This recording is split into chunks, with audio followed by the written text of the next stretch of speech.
Kalau kamu tinggal di desa, tapi masih miskin, mungkin belum tahu 8 usaha ini.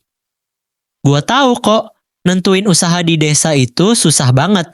Makanya, di video ini gua kasih tips biar nggak bingung lagi. Jangan skip, karena di ujung video, gua bakal tunjukin kenapa setiap usaha pasti gagal. Usaha pertama, usaha peternakan ayam. Dan jangan salah, usaha ini bukan cuma buat orang tua. Sekarang, banyak anak muda mulai masuk dunia peternakan modern. Karena permintaan ayam nggak pernah berhenti. Warung makan, restoran, pedagang pasar, semua butuh ayam setiap hari. Yang menarik, semakin besar skala kandang, semakin besar penghasilannya. Beberapa peternak besar bahkan bisa menghasilkan ratusan juta per siklus panen. Usaha kedua, budidaya ikan. Ikan sangatlah populer, salah satu ikan populer sekarang yaitu ikan lele, nila, gurame. Pasarnya besar dan perputaran uangnya cepat. Bahkan beberapa orang memulai cuma dari kolam kecil di belakang rumah.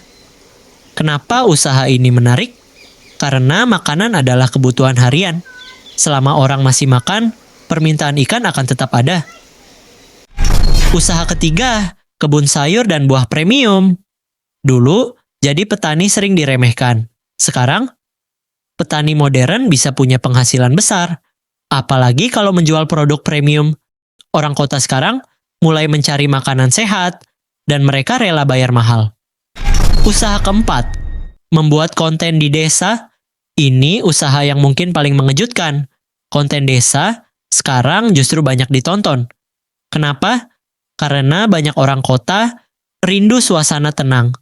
Konten sederhana seperti masak di desa panen sawah, kehidupan kampung, suasana hujan desa bisa mendapatkan jutaan views. Dan yang menarik, semakin natural kontennya, kadang semakin disukai penonton. Usaha kelima, ternak kambing dan sapi. Permintaan daging selalu tinggi. Belum lagi saat Idul Adha, harga hewan kurban bisa naik tajam. Beberapa peternak sukses bahkan mampu menjual puluhan ekor dalam satu musim.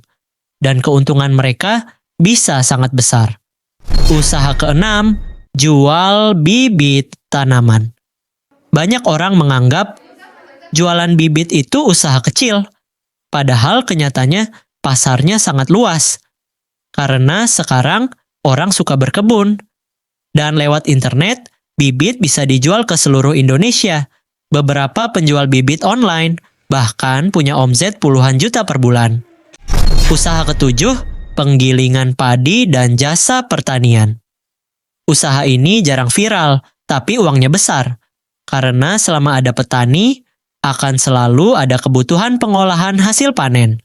Contohnya, penggilingan padi mesin jagung, jasa traktor, jasa panen, dan menariknya, usaha seperti ini sering punya pelanggan tetap.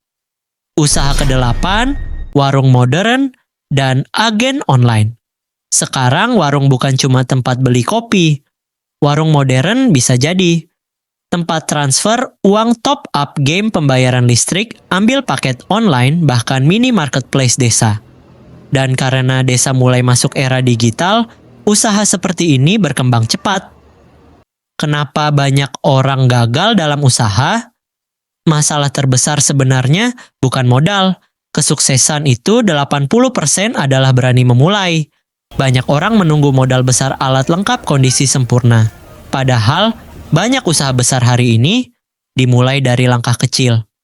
Yang membedakan adalah siapa yang berani mulai duluan.